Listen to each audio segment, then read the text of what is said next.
ও ইসরাফিল তোমার বাঁশি বাজাও।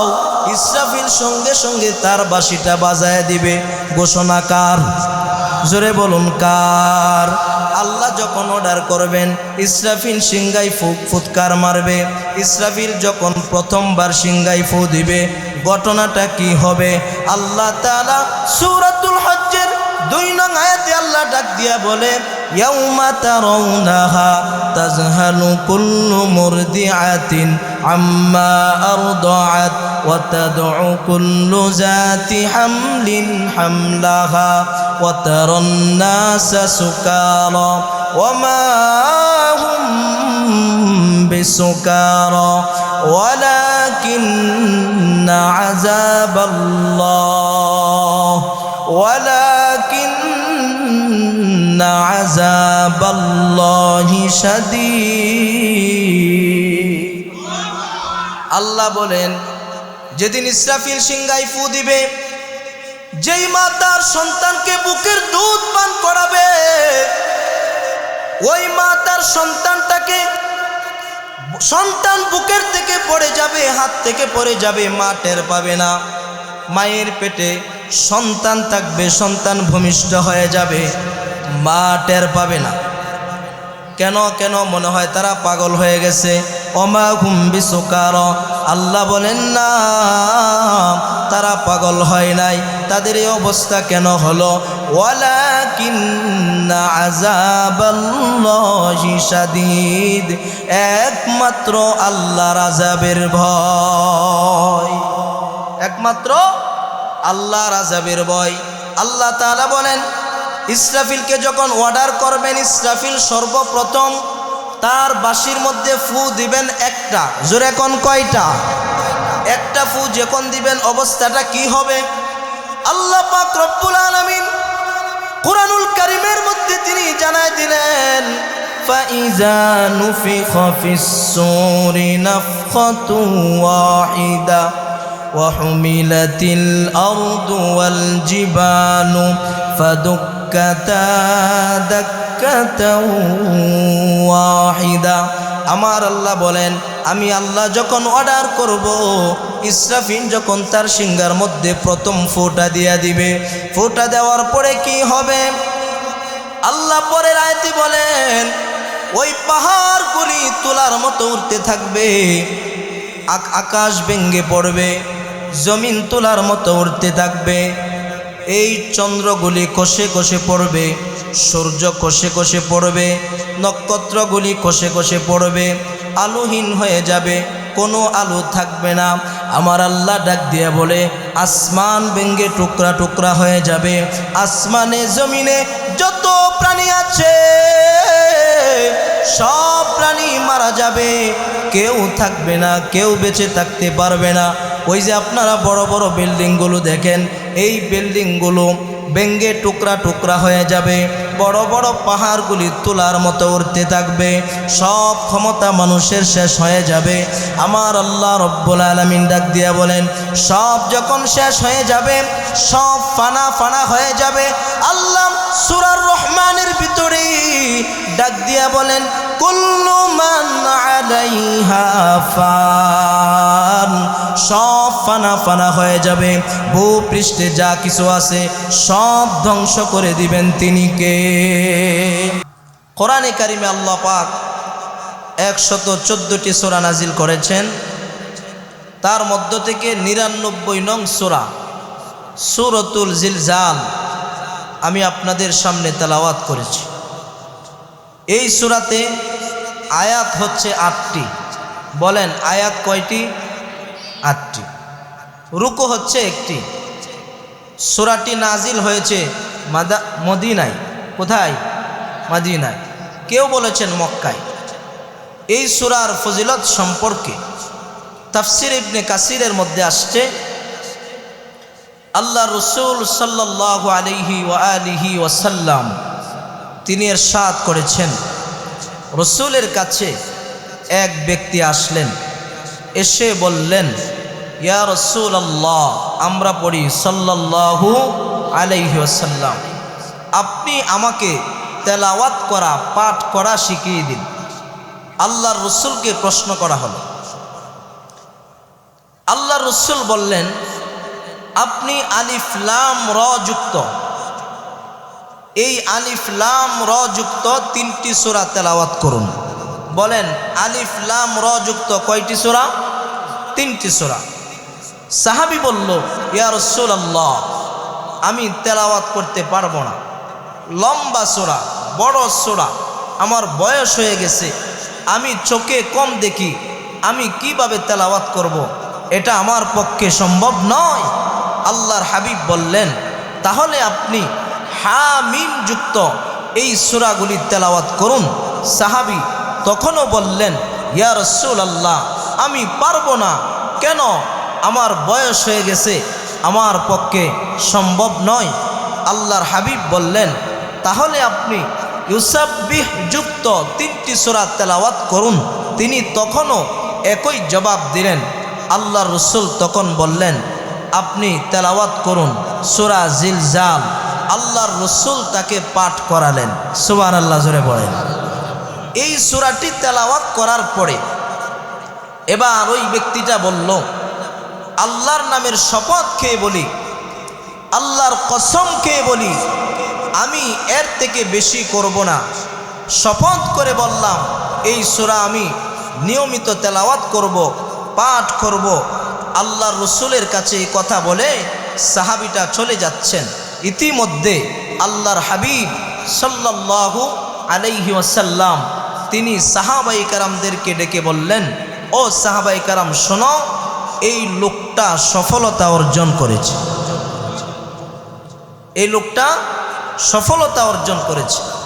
জামে তিরমিজিতে হাদিস আসছে, আল্লাহ রসুল বলেন, এই হাদিসের সনদ যদিও দুর্বল, জয়ীফ বলা হয়, কিন্তু আমলের ক্ষেত্রে গ্রহণযোগ্য।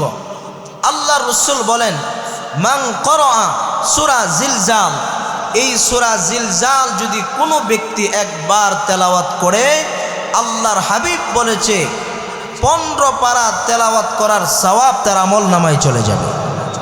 নিসফুল কোরআন যেটাকে বলা হয়, আরেকটা হচ্ছে রুবুল কোরআন। এটা হচ্ছে কেউ যদি 2 বার পড়ে 1 খতম, কেউ বলেছেন যদি 4 বার তেলাওয়াত করে তার আমল নামায় 1 খতম কোরআনের সওয়াব আল্লাহ দিয়ে দিবেন। সুবহানাল্লাহ, জোরে ভাইয়ার আমার, আমরা ফজিলতটা শুনলাম। এখন আসুন, এই সূরাটি কেন নাজিল হলো, কোন প্রেক্ষাপটে নাজিল হলো? আল্লাহর রসুলের কাছে বেঈমানরা প্রশ্ন করত, এ মুহাম্মদ, আপনি তো কিয়ামতের কথা বলেন, আপনি তো বলেন সিংহায় ফু দেওয়া হবে, কিয়ামত হবে, কিয়ামত হয় না কেন? এটা কবে হবে? বারবার আল্লাহর রসুলকে প্রশ্ন করা হয়। তখন আল্লাহ রাব্বুল আলামিন আমার এই তেলাওয়াতকৃত সূরাটা আল্লাহ তখন নাজিল করলেন।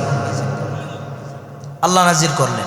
দেখেন, সূরার নাম হলো সূরা জিলজাল। আমার সাথে একবার বলেন, সূরার নাম কি? আবারও বলেন, নাম কি? মুখস্থ করতে হবে বয়ান, একেবারে ঠোঁটস্থ মুখস্থ হয়ে যাবে ইনশাআল্লাহ। সূরার নাম হলো সূরা জিলজাল। জিলজাল অর্থ হচ্ছে ভূকম্প বা ভূমিকম্প। কি? ভূকম্প বা ভূমিকম্প। এই যে কয়দিন আগে ভূমিকম্প গেল, আল্লাহর ক্ষমতা আল্লাহ দেখাইছে। কথা ঠিক না বে ঠিক? আল্লাহর যে কি ক্ষমতা! আল্লাহ 5 সেকেন্ড একটা লারা দিছে, 5 তালা রাইখা জমিনে দৌড়ায়া জীবন বাঁচাবার জন্য তারা পলায়ন করছে। কথা ঠিক কিনা? পলায়ন করছে। এই ভূকম্পন কেন হয়, ভূমিকম্প কেন হয়? এটা তো হলো কিয়ামতের আগে কিছু হচ্ছে। আল্লাহ বড় একটা কম্পন আমাদেরকে দেখাবেন, এই সূরাতে বিস্তারিত আলোচনা আল্লাহ করেছেন। দেখেন, এই যে সমাজের মধ্যে ভূমিকম্প হচ্ছে, কি কারণ?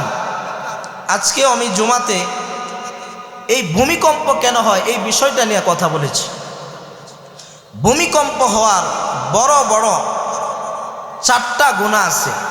বলেন, ভূমিকম্প হওয়ার বড় বড় গুনাহ কয়টা? 4টা। 1 নাম্বার হচ্ছে, সমাজের মধ্যে যখন মদ পান করনেওয়ালা ব্যক্তি বেড়ে যায়, আল্লাহ পাক তখন ভূমিকম্প দেয়। আমি শুধু একটু টাচ দিয়ে যাচ্ছি, আমার আলোচনায় ঢুকতে হবে। বুঝে থাকলে বলেন, সমাজের মধ্যে মদ পান করনেওয়ালা, নিশা পান করনেওয়ালা ব্যক্তি বেড়ে গেলে আল্লাহ কি দেন? ভূমিকম্প দেন। তাহলে আমরা বুঝতে পারি এই সমাজের মধ্যে যদি আমরা তাকায় থাকি, যুবক থেকে শুরু করে টাকাওয়ালা থেকে শুরু করে আমরা যদি তাকায় দেখি, দেখতে পারি যত টাকা তত নিশার সাথে জড়িত, যত টাকা তত মদের সাথেই জড়িত। কথা কোন ঠিক না বে ঠিক?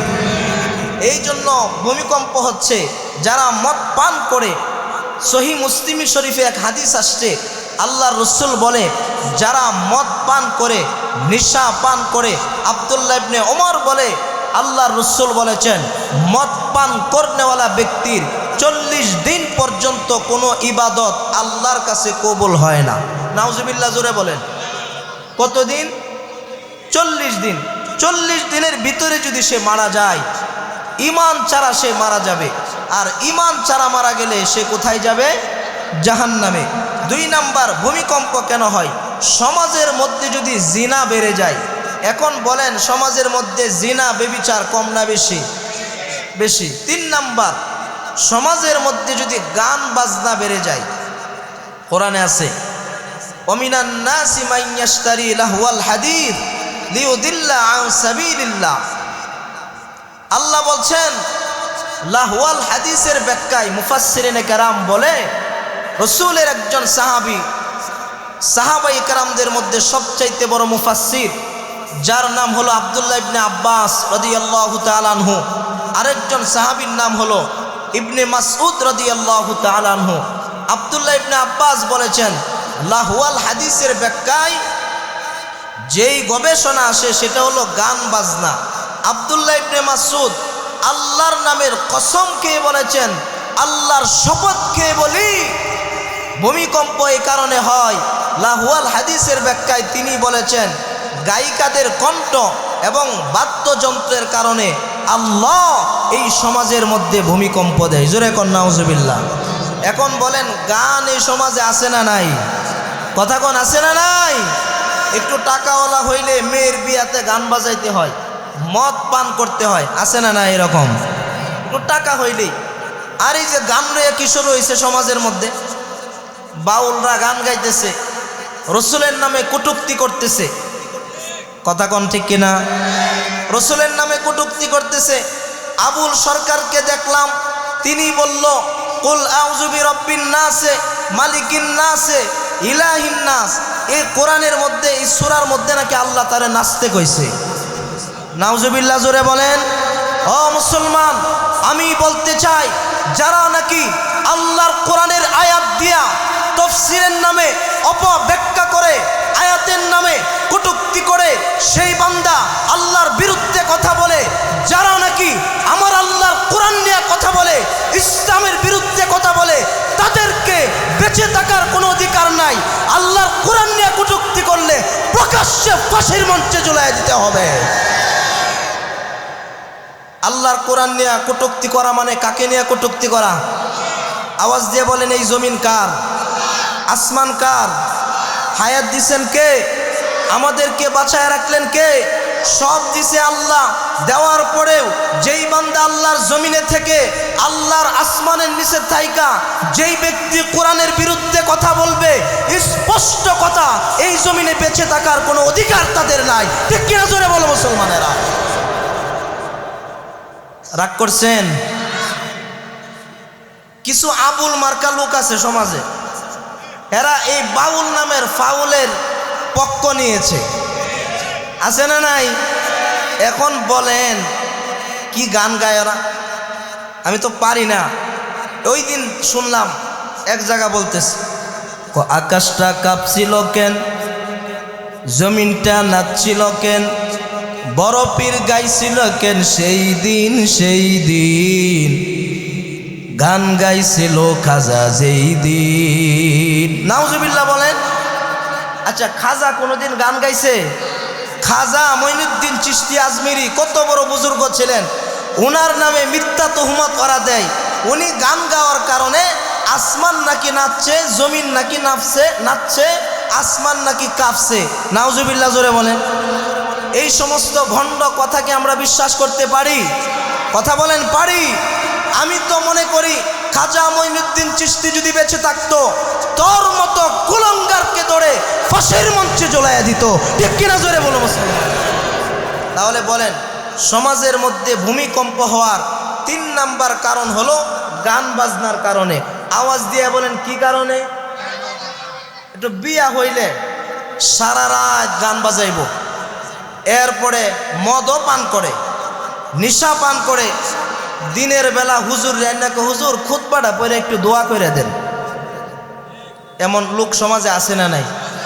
বিয়া একটা সুন্নাহ, রসুলের সুন্নাহ। খুতবা পড়া হয় বরকতের জন্যে, দোয়া করা হয় বরকতের জন্য।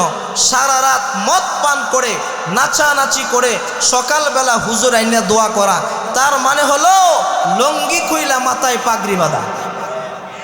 কথা কন না কেন? নিচে কাপড় নাই, উপরে পাগড়ি বেঁধে বলেছে।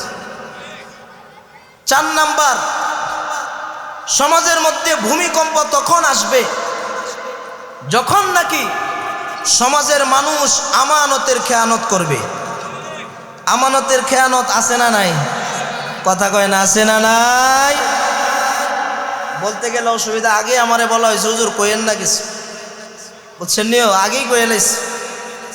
কি একটা অবস্থা শুরু হয়েছে। আল্লাহ আমাদেরকে সঠিক বোঝার তৌফিক দান করুন। আর একটু জোরে কন ভাইয়ার আমার। আমি আপনাদের সামনে সূরা জিলজাল, এই ভূমিকম্পের সূরা তেলাওয়াত করছি।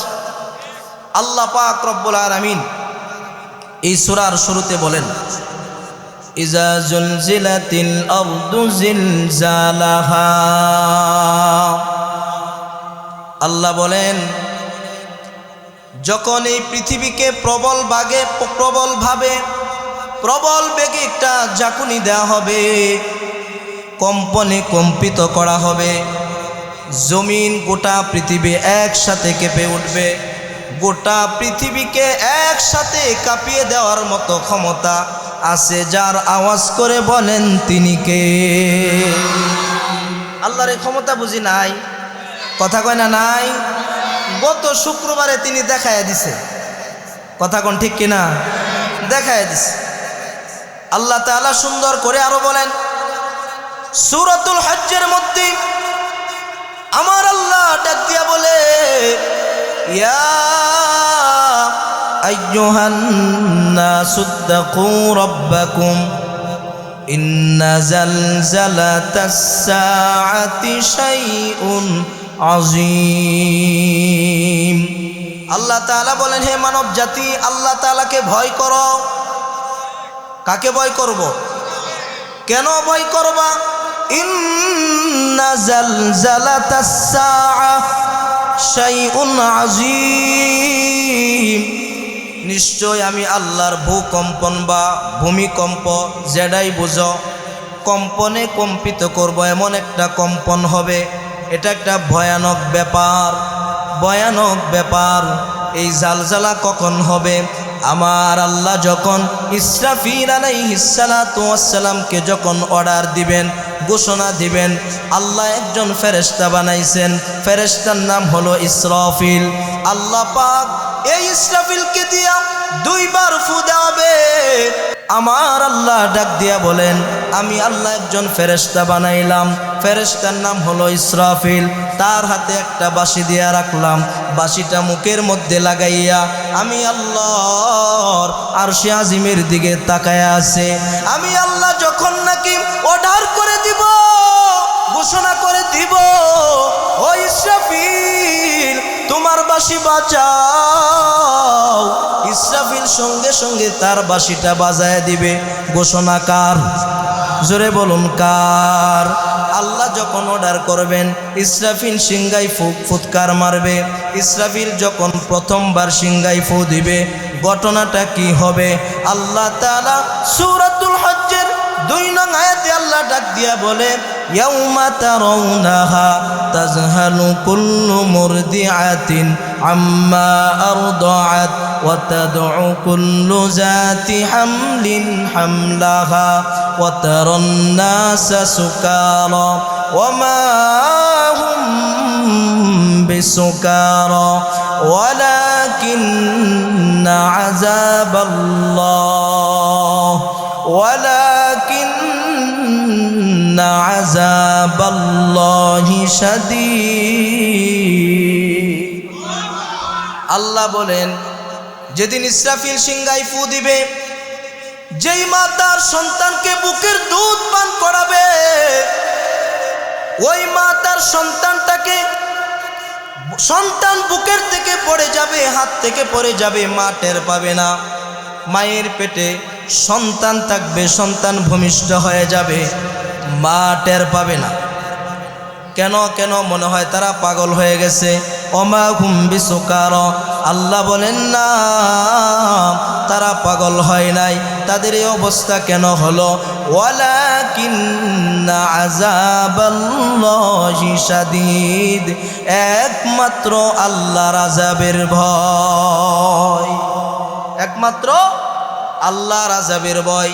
আল্লাহ তাআলা বলেন, ইসরাফিলকে যখন অর্ডার করবেন, ইসরাফিল সর্বপ্রথম তার বাঁশির মধ্যে ফু দিবেন একটা। জোরে কোন কয়টা? একটা ফু যখন দিবেন অবস্থাটা কি হবে? আল্লাহ পাক রব্বুল আলামিন কুরআনুল কারীমের মধ্যে তিনি জানায় দিলেন, ফাইজা নুফিখা ফিস-সূরি নাফখাতু ওয়াহিদা ওয়া হুমিলাতিল আরদু ওয়াল জিবালু ফাদুক্কাতা দাক্কাতাও ওয়াহিদা। আমার আল্লাহ বলেন, আমি আল্লাহ যখন অর্ডার করব, ইসরাফিল যখন তার সিংহার মধ্যে প্রথম ফোঁটা দিয়া দিবে, ফোঁটা দেওয়ার পরে কি হবে? আল্লাহ পরের আয়াতে বলেন, ওই পাহাড়গুলি তুলার মতো উঠতে থাকবে, আকাশ ভেঙে পড়বে, জমিন তুলার মতো উঠতে থাকবে, এই চন্দ্রগুলি কষে কষে পড়বে, সূর্য কষে কষে পড়বে, নক্ষত্রগুলি কষে কষে পড়বে, আলোহীন হয়ে যাবে, কোনো আলো থাকবে না। আমার আল্লাহ ডাক দিয়ে বলে, আসমান ভেঙে টুকরা টুকরা হয়ে যাবে, আসমানে জমিনে যত প্রাণী আছে সব প্রাণী মারা যাবে, কেউ থাকবে না, কেউ বেঁচে থাকতে পারবে না। ওই যে আপনারা বড় বড় বিল্ডিংগুলো দেখেন, এই বিল্ডিংগুলো ভেঙে টুকরা টুকরা হয়ে যাবে, বড় বড় পাহাড়গুলি তোলার মতো উঠতে থাকবে, সব ক্ষমতা মানুষের শেষ হয়ে যাবে। আমার আল্লাহ রব্বুল আলামিন ডাক দিয়া বলেন, সব যখন শেষ হয়ে যাবে, সব ফানা ফানা হয়ে যাবে, আল্লাহ সূরা রহমানের ভিতরে ডাক দিয়া বলেন, কুল্লু মান আলাইহা ফান, সব ফানা ফানা হয়ে যাবে, ভূপৃষ্ঠে যা কিছু আছে সব ধ্বংস করে দিবেন তিনি কে? আল্লাহ সব ধ্বংস করে দিবেন। ধ্বংস হয়ে যাওয়ার পরে আল্লাহ বলেন, ওই সময় কেউ নাই, কেউ নাই, আসমানে জমিনে কেউ নাই, কেউ থাকবে না। আল্লাহ বলেন, কে থাকবে জানোনি? ওয়ায়াবকা ওয়াজহু রাব্বিকা যুল জালালি ওয়াল ইকরাম। আল্লাহু আকবার। আওয়াজ করে বলেন, থাকবেন কে? জোরে বলুন, কে? আল্লাহর কোনো ক্ষয় আছে? কোনো লয় আছে? ক্ষমতার মালিক তিনি কে? আল্লাহ এর পরে ডাক দিয়া বলবে, সব ফানা ফানা হয়ে যাবে, জমিনে কেউ নাই, আসমানেও কেউ নাই, কেউ নাই, সব মারা যাওয়ার পরে, সব ধ্বংস হয়ে যাওয়ার পরে আমার দয়াময় মালিক আল্লাহ তখন আওয়াজ দিবেন, ইয়া দুনিয়া আইনা ইমারুকি, ও দুনিয়া বলতো দেখি তোর মধ্যে থাকা বড় বড় বিল্ডিংগুলি আজকে কোথায় গেল? এ দুনিয়া আইনা জাব্বারিন, তোর ভিতরে থাকা ক্ষমতাওয়ালার আজকে কোথায়? কারো কোনো আওয়াজ নাই, কারো কোনো শব্দ নাই, কেউ কথা বলতে পারবে না। এই যে বিল্ডিং, আসমান জমিন সব ক্ষমতা শেষ করে দিবেন, শুধুমাত্র বাকি থাকবেন তিনি কে? আল্লাহ বাকি থাকবেন। আমার আল্লাহ বলবেন, ও জুলুম করনেওয়ালারা, ও জুলুমকারীরা, তোর আজকে কোথায়? আয় আয় দিহি দ্বারা কথা ক। কারো কোনো ক্ষমতা থাকবে না। আমার আল্লাহ তখন একটা আওয়াজ দিবেন, লিমানিল মুলকুল ইয়াউম, আজকে দিনের রাজত্ব কার? এই যে আপনারা বলছেন আল্লাহর, ওই দিন কথা বলার মতো কেউ নাই, কেউ কথা বলবে না, কারণ সব শেষ হয়ে যাবে, সব মারা যাবে। আল্লাহ যেদিন নিজেই আওয়াজ দিবেন, আল্লাহ সেদিন নিজেই বলবেন, লিল্লাহিল ওয়াহিদিল কাহ্হার, আজকে দিনের রাজত্ব একমাত্র যার। ইমানি আওয়াজে বলেন তিনি কে? ওই দিন আল্লাহ বলবে, আজকে দিনের রাজত্ব একমাত্র আমি আল্লাহ। সুবহানাল্লাহ পড়বেন না?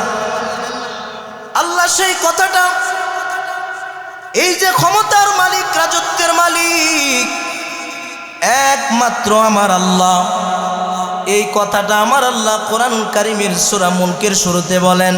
আল্লাহ বলেন, তাবারাকাল্লাযী বিয়াদিহিল মুলকু ওয়া হুয়া আলা কুল্লি শাইইন কাদির। ও মুসলমান, আবার একটু বলেন তো দেখি, ক্ষমতার মালিক কে? কয়েকদিনের ক্ষমতা পাওয়ার পরে তুমি তো মনে করো আমার মতো ক্ষমতাধর কেউ নাই। আল্লাহ কয়, তোর চাইতে বড় ক্ষমতাধরদেরকে আমি আল্লাহ ধরে ধরে ধরে ধরে আমি আল্লাহ পানির মধ্যে ঢুকাইয়া, পানি খাওয়াইয়া খাওয়াইয়া দুনিয়া থেকে বিদায় করেছে। তোর মতো ক্ষমতাধরদেরকে জুতা দিয়া বাইরিতে বাইরিতে আমি আল্লাহ জমিন থেকে বিদায় করে দিছি। আসতে বলেন কেন জোরে এখন? আরে আল্লাহ আরো কত কিছু দেখাইলো, আল্লাহ তো আরো কত কিছু আমাদেরকে দেখাচ্ছে। আল্লাহ বলেন, ইজা জুলজিলাতিল আরদু জিলজালাহা। তাহলে বলেন তো দেখি, ফু গেল কয়টা? একটা। ওই যে ভূকম্পন, গোটা পৃথিবী যিনি একসাথে কাঁপিয়ে দিবেন, আল্লাহ সেদিন কাঁপিয়ে দিবেন ইসরাফিলের এক ফুৎকারের মাধ্যমে। আল্লাহ দ্বিতীয় আয়াতে বলেন, ওয়া আখরাজাতিল আরদু আসকালাহা ওয়া ক্বালাল ইনসানু মা লাহা। আল্লাহ বলেন, 2 নম্বর আয়াতে আল্লাহ বলেন, আল্লাহ যখন আবার ইসরাফিলকে অর্ডার করবেন, ও ইসরাফিল তোমার বাঁশিটা বাজাও। আল্লাহ বলে, ওয়া আখরাজাতিল আরদু আসকালাহা। তখন এই জমিন তার ভিতর থেকে যা কিছু আছে সব কিছু বের করে দিবে। জমিনের নিচে যা কিছু আছে সব বের করে দিবে। এই আয়াতের তাফসিরে, এই আয়াতের ব্যাখ্যায় মুফাসসিরিনে কেরাম 3টা কথা উল্লেখ করেছেন। জোরে কোন কয়টা? 3টা। 3টা ঢোকার আগে এখানে একটা প্রশ্ন রয়ে গেছে, হুজুর আপনি তো বলেছেন ইসরাফিল যখন প্রথমবার সিংগায় ফু দিল, আসমানে সব মারা গেল, জমিনেও সব মারা গেল, তাহলে তো ইসরাফিলও মারা গেল, মিকাইলও মারা গেল, জিব্রাইলও মারা গেল, আবার ফুটা দিল কোত্থেকে? প্রশ্ন আছে না নাই?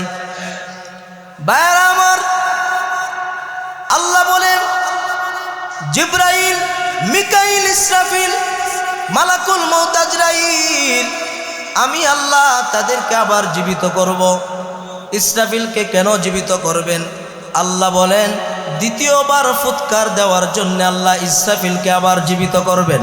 সুবহানাল্লাহ জোরে বলেন। আবার তারে জীবিত করবেন। এবার ইসরাফিল তার হাতের বাঁশি দিয়া এমন এক বাঁশি, এমন এক সিংহা নিয়ে ইসরাফিল দাঁড়ায় আছে। আল্লাহ তার হাতে এমন একটা বাঁশি দিলেন, যেই বাঁশিটার মধ্যে ছিদ্র আছে 11টা। জোরে কোন কয়টা? 11টা ছিদ্র আছে। আল্লাহ বলেন, ওই এক একটা ছিদ্র দিয়া এই গোটা পৃথিবী বারবার আসা যাওয়া করতে পারবে। সুবহানাল্লাহ জোরে বলেন। এত বড় সিংহা আল্লাহ তার হাতে দিয়ে রাখছে। আল্লাহ যখন বলবে ইসরাফিল তোমার 2 নাম্বার ফুৎকারটা দিয়া দাও। এবার যখন 2 নাম্বার ফুৎকারটা দেওয়া হবে, খেয়াল করে শুনেন 2 নাম্বার ফুৎকারের সময় কি ঘটনা ঘটবে। আল্লাহ বলছেন ওয়া আখরাজাতিল আরদু আসকালাহা। 2 নাম্বার ফু দেওয়ার পরে জমিনের ভিতরে যা কিছু আছে সব জমিনের উপরে বের করে দিবেন। মুফাসসিরিন কেরামে আয়াতের তাফসিরে 3টা কথা উল্লেখ করেছেন। 1 নাম্বার কথা হলো মাটির নিচে যত মুসলমান নরনারী, কাফের, খ্রিস্টান, বৌদ্ধ, নাসারা যত মানুষ মারা গেছে সব মানুষকে আল্লাহ জমিন থেকে উঠাবেন। সুবহানাল্লাহ কইবেন না? কি বলেন? আল্লাহর বুঝে ক্ষমতা নাই? কি বলেন? নাই। জমিনের ভিতর থেকে আল্লাহ উঠাবেন। মানুষগুলি উঠে কি করবে? ভাইরা আমার, দিলের কান লাগায় কথাগুলি শোনেন। মানুষগুলি কবর থেকে উঠে এবার সবাই হাসরের মাটির দিকে অগ্রসর হবে। হাসরের মাটি যাওয়ার পরে আল্লাহ এই মানুষগুলোকে আল্লাহ 2 ভাগে বিভক্ত করবেন। জোরে কোন কয় ভাগ? 2 ভাগ। একটা হলো ইমানদার আর একটা হলো বেঈমান। একদল ইমানদার আর একদল বেঈমান। সমাজে আছে না নাই? ইমানদার আছে না নাই? আল্লাহ 2 ভাগে বিভক্ত করবেন। ইমানদার বান্দাদের হাতে, ইমানদার বান্দাদের ডান হাতে আমার আল্লাহ আমল নামা দান করবেন। সুবহানাল্লাহ জোরে বলেন। ডান হাতে আমল নামা দিবেন। এবারে আমল নামাগুলি পাইয়া মানুষগুলি বড় খুশি হয়ে যাবে। বাবার কাছে দৌড়ায় যাবে, আব্বা জান, ও আমার আম্মা জান, ও আমার ভাই, ও আমার বোন, ও আমার প্রতিবেশী, ও আমার বন্ধু, দেখ দেখ দুনিয়াতে আমার আল্লাহ অর্ডার করেছিল, আমার আল্লাহ ঘোষণা করেছিল আল্লাহ ইমানদার বেঈমানদেরকে আলাদা আলাদা করবেন। আমার আল্লাহ ওয়াদা ঠিক রাখছেন। قالوا يا ويلنا من بعثنا من مرقدنا هذا ما وعد الرحمن وصدق المرسلون الله أكبر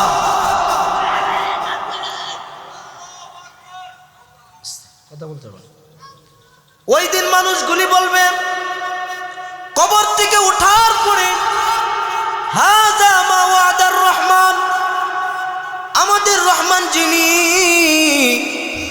তিনি তো ওয়াদা করেছিলেন কিয়ামত হবে, কিয়ামতের দিনে মানুষকে কবর থেকে উঠানো হবে, ডান হাতে আমলনামা দেওয়া হবে, বেঈমানদেরকে বাম হাতে দেওয়া হবে। আল্লাহ ওয়াদা করেছেন ওয়াসাদাকাল মুরসালুন, নবীদের মাধ্যমে আমাদেরকে সুসংবাদ জানিয়ে দিয়েছিল। নবীর পরে সাহাবীরা এমন করতে করতে কিয়ামত পর্যন্ত নবীর ওয়ারিস উলামায়ে কেরাম আপনার আমার কানে কানে কথাগুলি তারা পৌঁছায় দিচ্ছে। কথা কোন ঠিক কিনা? পৌঁছায় দিচ্ছে। ডান হাতে যখন আল্লাহ আমলনামা দিবে, আত্মীয় স্বজন সবাইকে দেখাবার পরে সবাই বড় খুশি। কিন্তু আরেক দল রয়ে গেছে বেঈমান যারা, ওদেরকেও আমার আল্লাহ আমলনামা দিবে, ওদেরকেও দেওয়া হবে। এ মুসলমান ভাই, দিলের কান লাগায় কথাগুলি শোনেন। ইমানদারদেরকে যেমনভাবে ডান হাতে আমলনামা দেওয়া হবে, বেঈমানদেরকে তেমনভাবে আমলনামা দেওয়া হবে না। বেঈমানদেরকে কেমনভাবে আমলনামা দেওয়া হবে? আল্লাহ বলে হাসরের ময়দানে ওই বেঈমান যারা, তাদেরকে আমি আল্লাহ তাদের বাম হাতে আমলনামা দিব। কিভাবে আমলনামা দিব? সরাসরি দেওয়া হবে না, তার বাম হাতটাকে ধরে বুকের ভিতরে ছিদ্র বানাইয়া পিছন দিক থেকে বের করিয়া আমার আল্লাহ বলবে ফেরেশতারা আমার ওই বান্দার হাতে আমলনামাটা দিয়া দাও। একটু আওয়াজ দিয়া বলেন তো দেখি, পিছন দিকে বাম হাতে আমলনামা দেওয়ার পরে দেখার কোনো সুযোগ আছে? দেখার সুযোগ নাই। এবার ফেরেশতারা বলবে, আল্লাহ তোমার হুকুম অনুযায়ী বেঈমানের বুকটা ছিদ্র করে পিছন দিক থেকে হাত বের করার পরে আমল নামাটা তার হাতের মধ্যে দিলাম। মালিক এখন তো সে দেখতে পারে না, আপনি তো বলছেন ইকরা পড়ো, ইকরা পড়ো, কিন্তু সে তো পড়তে পারে না, এখন পড়বে কি করে আপনি বলেন? আমার আল্লাহ ওই দিন বলবে, ফেরেশতারা রে, আমার এই বেঈমান নাফরমান বান্দার গাটটা মুচড় দিয়া ভেঙ্গে দে, পিছন দিকে ফিরায় দে, আর বল ইকরা কিতাবাকা কাফা বিনাফসিকাল ইয়াউমা আলাইকা হাসিবা। এ বেঈমান, পড় তোর আমলনামা, পড় তোর আমলনামাটা পড়। বাইরা আমার, ওয়া আখরাজাতিল আরদু আসকালাহা, জমিন সব কিছু বের করবে। ব্যাখ্যা কয়টার কথা বলছি? কথা কয় না, গেল কয়টা? একটা। 2 নাম্বার ব্যাখ্যায় আসেন। তাফসীর কারণগণ তারা বলছে আল্লাহ তাআলা এই যে আমরা জমিনের উপর দিয়ে হাঁটি, কথা বলি, যা কিছু করি না কেন, সব জমিন রেকর্ড করে রাখতেছে। সব জমিনের মধ্যে রেকর্ড আছে না নাই? এই দুনিয়ার মানুষ যদি মোবাইলের মাধ্যমে রেকর্ড করে রাখতে পারে, আমার আল্লাহ জমিন দিয়া রেকর্ড করাবার মতো ক্ষমতা আমার আল্লাহর আছে না নাই? আল্লাহ এই জমিনের মধ্যে সব রেকর্ড করাচ্ছে। জমিন ওই দিন সব পাস করে দিবে, সব বলে দিবে, জমিনের ভিতরে কিছুই রাখবে না। ফাইজা নুফিখ ফাইজা নুফিখ ফীহি কিয়ামুন ইয়ানজুরুন। আল্লাহ বলবে তারা কিয়ামতের দিন সব কিছু দেখতে পাবে, ওই দিন সব কিছু দেখবে। 3 নাম্বার ব্যাখ্যা হলো, মুফাসসিরে কেরাম বলেন এই জমিনের নিচে হীরার খনি, স্বর্ণের খনি, তেলের খনি, পাথরের খনি, বিভিন্ন খনি আছে না নাই? হাসরের মাঠে আল্লাহ সব বের করে দিবেন। অথচ দেখেন এই সম্পদের জন্য আজকে কত মারামারি, হানাহানি, কাটাকাটি। বাবা সন্তান দেখতে পারে না, সন্তান মা বাবাকে দেখতে পারে না। সবাই জানেন সন্তান নেশা করবে টাকার জন্য, বারবার বাবাকে জ্বালাতন করার কারণে। ওই গাজীপুর, কালীগঞ্জ, জামালপুরের ঘটনা, বাবা কোড়াল দিয়া নিজের সন্তানকে নিজেই দুনিয়ার থেকে বিদায় করে দিয়েছে। আবার গত কয়েকদিন আগে আপনারা দেখতে পাচ্ছেন সন্তান নেশার টাকার জন্যে আপন মা বাবাকে মেরে ঘরের ভিতরে গর্ত করে, এই গর্তের ভিতরে গর্তের ভিতরে এভাবেই তাদেরকে দাফন করে দিচ্ছে। কোনো জানাজা নাই, মানুষ কেউ খবর জানে না। কয়েকদিন পরে সব বের হয়ে গেল। অথচ দেখেন এই সম্পদ কোনো উপকারে আসবে? কথা বলেন, আসবে? এই যে ক্ষমতার জন্য এত কিছু মারামারি, হানাহানি, কাটাকাটি, কত সম্পদ বের হয়ে গেল। লকারের ভিতর থেকে কত সম্পদ বের হলো। এত বছরের ক্ষমতা, এত অর্থ সম্পদ সব লকারের ভিতরেই রয়ে গেল, নেওয়ার কোনো সুযোগ আল্লাহ তাদেরকে দেয় নাই। কথা কন না কেন ভাই? তাহলে সম্পদ নিয়ে যাওয়ার কোনো সুযোগ আছে? কথা বলেন না কেন, আছে? কি করবেন এই সম্পদ দিয়ে? দেখেন আল্লাহ কোরআনে কি বলেন। আল্লাহ বলেন, ইয়াউমা লা ইয়ানফাউ মালুন ওয়ালা বানুন ইল্লা মান আতাল্লাহা বিকলবিন সালিম। তোমার মাল, অর্থ, সম্পদ তোমার সাথে কিছুই যাবে না, যাবে শুধু পরিষ্কার একটা পবিত্র আত্মা শুধু তোমার সাথে যাবে। এই আত্মা যদি তোমার ভালো হয়, এই কলব যদি তোমার ভালো হয়, আল্লাহ তোমাকে জান্নাতের ব্যবস্থা করে দেবে। ভালো কলবের দরকার আছে না নাই? তাহলে যে বেটা মদ খায়, গাঞ্জা খায়, আবা খায়, বাবা খায়, আমানতের খেয়ানত করে, ওর কলব কি ভালো? ওর কলব কি জিন্দা না মরা? ওর কলব মরে গেছে। এই জন্য ঈমান অর্জন করতে হবে। কলব মরে গেছে ওদের। ভাইরা আমার, আল্লাহ বলে মাল অর্থ সম্পদ কিছুই তোমাদের সঙ্গে যাবে না, অথচ এই সন্তানদেরকে আল্লাহ কত সুন্দর অর্ডার করলেন, এই সন্তানের দল, সম্পদের জন্য মা বাবাকে হত্যা করিও না, অথচ তোমার এই মা বাবাই তোমার জান্নাত, তোমার মা বাবাই তোমার জাহান্নাম। আল্লাহ রাসূল বলেন হুমা জান্নাতুকা ওয়া নারুকা, তোমার মা বাবাই তোমার জান্নাত, তোমার মা বাবাই তোমার জাহান্নাম। এই জন্য এখানে যারা আসছেন, অনেক মানুষ আছে আব্বা আম্মারে কষ্ট দেন, অনেক যুবক ভাইয়েরা আছে মা বাবার সাথে খারাপ আচরণ করেন। ও ভাই বলেন তো দেখি, মা বাবার সাথে খারাপ আচরণ করা যাবে নি? কি বলেন, যাবে? অথচ মা বাবার কত দাম, কত দাম। ঘটনা মনে পড়ে গেল, বলবো? আল্লাহর নবীর একজন সাহাবী, তার নাম হলো আলকামা রাদিয়াল্লাহু তাআলা। নবীর সাহাবী। কার সাহাবী? স্বচক্ষে নবীরে দেখছে, নবীর হাতে হাত ধরে ঈমান আনছে। আল্লাহর রাসূল বলেন আমাকে নিজের চোখে যারা দেখেছে তাদের জন্য জাহান্নামের আগুন আমার আল্লাহ হারাম করে দিছে। রাসূলকে যারা দেখবে তাদের জন্য জাহান্নামের আগুন হারাম। এখন বলেন, বেঈমান কি নবীরে দেখার কোনো সুযোগ আছে? সুযোগ নেই। যদিও আগে ছিল, এখন নাই। আল্লাহর নবীর সাহাবী আলকামা ঈমান এনেছে, রাসূলের পিছনে নামাজ আদায় করে হঠাৎ করে মৃত্যু শয্যায় পড়ে আছে, তার মরণ হবে হবে বাপ। বিবি মা পাশে বসে আছে, মা আছে কিন্তু মা পাশে নাই।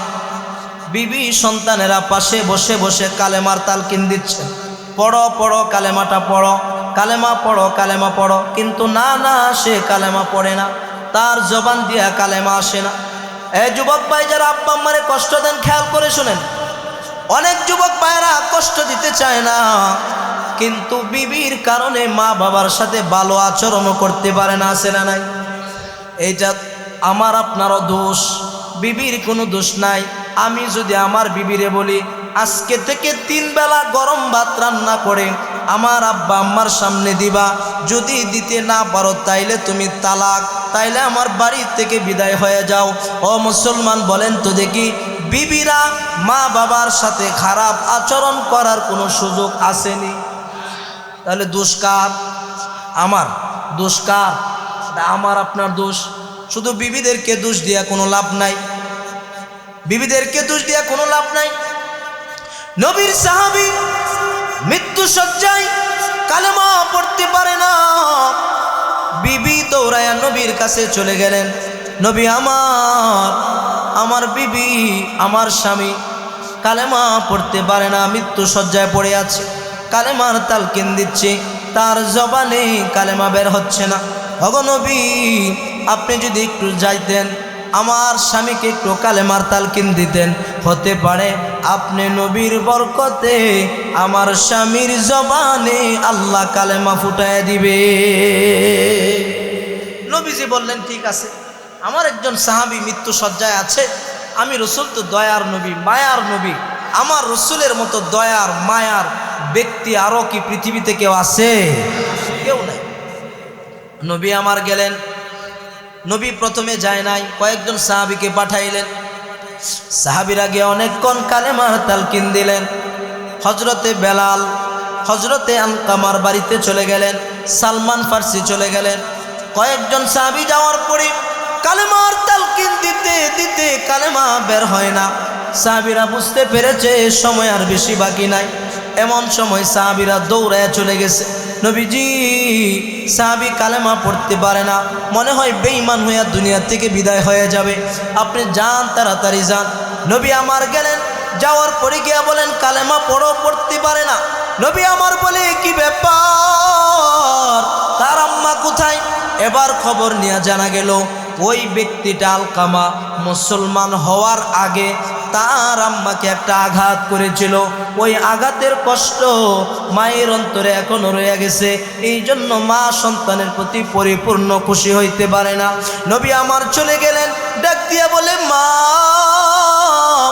যেই সন্তানকে গর্ভে ধারণ করেছেন ওই সন্তানটা বেঈমান হয়ে মারা যাবে, আপনি সন্তানটাকে মাফ করে দেন। এবার বলে, ইয়া রাসূলুল্লাহ, আপনি কথা বলবেন না, আপনি হলেন রাহমাতুল লিল আলামিন, আপনি কথা বললে আপনার কথা ফেলে দিতে আমরা পারবো না, আমি ফেলে দিতে পারবো না, এমন কোনো আবদার আমাকে বললেন না। নবী আমার বলে, ঠিক আছে, ও সাহাবীরা যাও যাও, দৌড়ায় চলে যাও, জঙ্গল থেকে কাঠ সংগ্রহ করো, ঘরের সামনে আগুন ধরায়া দাও, আগুন ধরায়া সাহাবীকে আগুনের মধ্যে ফেলে দাও। এমন সময় সাহাবাই কেরামরা দৌড়ায় যাবে কাঠ সংগ্রহ করার জন্যে। এমন সময় ওই সাহাবীর মা ডাক দিয়া বলে, ইয়া রাসূলুল্লাহ, যেই সন্তানটারে 10 মাস 10 দিন গর্ভে ধারণ করেছি, ওই সন্তানটারে আমার চোখের সামনে আগুন ধরাইয়া আগুনের মধ্যে ফেলে দিবেন, আমি তো সহ্য করতে পারবো না। ওগো নবীজি, আপনি সাক্ষী থাকেন, আপনার সাহাবীরা সাক্ষী থাকুক, এই মুহূর্তে আমি আমার কলিজার টুকরা সন্তান আলকামাকে মাফ করে দিলাম। নবী আমার ডাক দিয়া বলে, সাহাবীরা যাও যাও, দেখো আলকামার কি অবস্থা এখন দেখো। এবার সাহাবায়ে কেরামরা দৌড়ায় গেলেন, বারান্দায় যেই মাত্র নাকি পা রাখলেন, পা রাখার সঙ্গে সঙ্গে এবার সাহাবীরা শুনতে পাইলেন আলকামা পড়ে, লা ইলাহা ইল্লাল্লাহু মুহাম্মাদুর রাসূলুল্লাহ। আলকামার কালেমা পড়ে জান্নাতের মেহমান হইয়া দুনিয়া থেকে বিদায় হয়ে গেছে। এজন্য ভাইরা আমার বলতেছিলাম, ইসরাফিল যখন দ্বিতীয় নাম্বার ফুটা যখন দিবে, আল্লাহ বলে, ওয়া আখরাজাতিল আরদু আসকালাহা, ওই দিন জমিনের ভিতর থেকে সব বের করে দিবে, হীরার খনি বের হয়ে যাবে, স্বর্ণের খনি বের হয়ে যাবে, জমিনের নিচের সমস্ত মানুষগুলি বের হয়ে যাবে। ওই জমিন তাপ সব রেকর্ড ফাঁস করে দিবে। আল্লাহ তাআলা পরে আয়াতে বলেন, ওয়াকালাল ইনসানু মা লাহা, ওই দিন মানুষগুলি বলবে, কি ব্যাপার, জমিনের কি হয়ে গেল, জমিন দিয়ে দেখা যায় সব বের করে দিল, জমিনের কি হয়ে গেল। আল্লাহ রব্বুল আলামিন বলেন, এই জমিন ওই দিন সব কিছু ফাঁস করে দিবে, সব কিছু ফাঁস করে দিবে। এখন বলেন তো দেখি, ইয়াউমা ইযিন তুহাদ্দিসু আখবারহা, আল্লাহ বলে ওই দিন জমিনের উপরে যা কিছু করেছেন সব জমিন ফাঁস করে দিবে। এই যে জমিনের উপরে আমরা হাঁটতেছি, আমাদের খবর আছে, খবর, এই যে আখবারহা, এটা খবর আছে আমাদের, জমিন সব কিছু বলবে। এখন বলেন, এই যে আমরা জমিনের উপরে হাঁটি, জমিন কোনো কথা বলতে পারে? কথা বলেন, পারে? পারে না। আমরা তো দেখি জবান নাই, কিন্তু এই জমিন প্রতিদিন আমার আল্লাহর কাছে বলে, আল্লাহ, আপনার এই বান্দাগুলো যেই পরিমাণ অপরাধ করে আমার একটু ক্ষমতা দিয়ে দেন, আমি একটু ফাঁক হয়ে যাই, ওদেরকে আমার ভিতরে ঢুকাইয়া দেই। আল্লাহ বলবে, জমিন, না না, এখনো সময় হয় নাই, আমি আল্লাহ তোরে অর্ডার করব, ইসরাফিলের বাঁশির মাধ্যমে তোরে আমি আল্লাহ অর্ডার করব, ওই দিন তুই সব কিছু ফাঁস করে দিবে। ও বান্দারা বলেন, এখন বলবেন, হুজুর কিভাবে ফাঁস করবে?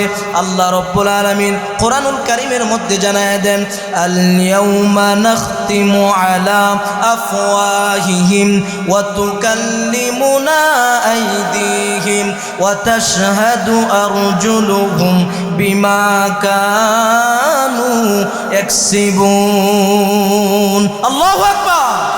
ওই দিন জমিন, আল্লাহ বলে, ও গোলাম, শোনো শোনো, ওই দিন তোমার জবান বন্ধ করে দেওয়া হবে। আমাদের জবান বন্ধ করে দিবেন কে? আল্লাহ আমাদের জবানকে বন্ধ করে দিবেন। আল্লাহ জমিনকে কথা বলার অর্ডার দিয়ে দিবেন। কোন জায়গা গিয়া মানুষকে খুন করেছিলেন, কোন আইনা করে আলেমদেরকে ঢুকাইছিলেন, কিভাবে নির্যাতন করেছিলেন, কোন জায়গার মধ্যে গিয়া চাঁদাবাজি করেছিলেন, কোন জায়গার মধ্যে গিয়া মানুষকে হত্যা করেছিলেন, কোনো কিছু লুকায় রাখার সুযোগ আসেনি। কথা বলেন, আছে? কোনো কিছু লুকায় রাখার সুযোগ নাই। আর ওই দিন জমিন সব কিছু বলবে, আপনারও বলা লাগবে না। আপনার আঙ্গুল কথা বলবে, আপনার কান কথা বলবে, আপনার চোখ কথা বলবে, অঙ্গ প্রত্যঙ্গ কথা বলবে, জমিন কথা বলবে। কোথায় গুনাহ করেছেন ওই জায়গাটা আমার আল্লাহর কাছে বলে দিবে, ও মালিক আপনার বান্দা ওই জায়গার মধ্যে অপরাধ করেছিল। এখন বলেন তো দেখি, জমিন রে যদি আমার আল্লাহ ক্ষমতা দেয়, জমিন কথা বলার মতো ক্ষমতা জমিনের আছে না নাই? জমিন বলে দিবে, সব বলে দিবে। বিআন্না রাব্বাকা আওহা লাহা, কেমনে বলবে? সব বলে আল্লাহর আদেশ। আল্লাহ ওই দিন আদেশ করবে, জমিন তোর ভিতরে যা কিছু করছে সব বলে দে, সব বলে দে। জমিন আল্লাহর আদেশে সব কিছু ওই দিন প্রকাশ করে দিবে। গোপন রাখার সুযোগ আছে? কথা বলেন আছে? এতদিন আলেমদেরকে যে পরিমাণ নির্যাতন করা হয়েছিল, ইতিহাসের পাতায় এত নির্যাতন কি আরো কোনোদিন করা হয়েছে? কথা বলেন, করা হয়েছে? আলেমরা যখন জেলখানায় ঢুকে, আয়না ঘরে ঢুকে রাতের রাত চোখের পানি ছেড়ে দেয়া কেঁদেছিল, আল্লাহর গজব পড়ছে এই দেশে। এই কারণেই আল্লাহ 17 বছরের ক্ষমতা তছনছ করে দিয়েছে। কথা ঠিক কিনা জোরে বলো মুসলমানেরা। আমি বলতে চাই, এখনো যারা স্বপ্ন দেখতেছেন ক্ষমতায় আসবেন, আসেন, কোনো অসুবিধা নাই। আপনাদের কাছে আমাদের স্পষ্ট বার্তা হলো, কোরআনের বিরুদ্ধে, আলেমদের বিরুদ্ধে কোনো কথা বলবার বাহানা করবেন না, কথা বলার মতো কোনো দুঃসাহস করবেন না। যদি বলেন স্বৈরাচার থেকে শিক্ষা গ্রহণ করতে হবে, আগামীর সময় ইনশাল্লাহ এই দেশে কোরআনের আইন বাস্তবায়ন হবে। আর যদি ক্ষমতায় আসার পরে আপনারা কোনো রকম যদি আবার আলেমদেরকে নির্যাতন করেন, তাহলে ওই লোকদের কাছ থেকে আপনাদের শিক্ষা গ্রহণ করা উচিত। ক্ষমতা চিরকাল থাকে না। ক্ষমতা এমন এক জিনিস, 17 বছরের ক্ষমতা, গরম ভাত রান্না করার পরেও 1 ঘন্টার ভিতরে 17 বছরের ক্ষমতা আমার আল্লাহ তছনছ করে দিতে পারে। কথা কোন ঠিক কিনা? ওই জন্য ভাই, বাহাদুরি করার কোনো সুযোগ নেই। কোনো সুযোগ আছে? বলেন, সুযোগ আছে? আমি একটা উদাহরণ দিলাম। এখন আমি কিন্তু ফেরাউনের কথাও বলতে পারতাম, নমরুদের কথাও বলতে পারতাম, সাদ্দাদের কথাও বলতে পারতাম। ইতিহাসের পাতায় তারা আছে, কিয়ামত পর্যন্ত থাকবে। প্রমাণ হয়ে গেল, কোরআনের বিরুদ্ধে, নবীদের বিরুদ্ধে যারা কথা বলবে তাদেরই পরিণত হবে। কথা কোন ঠিক কিনা? আল্লাহ আমাদেরকে সঠিক বোঝার তৌফিক দান করুন।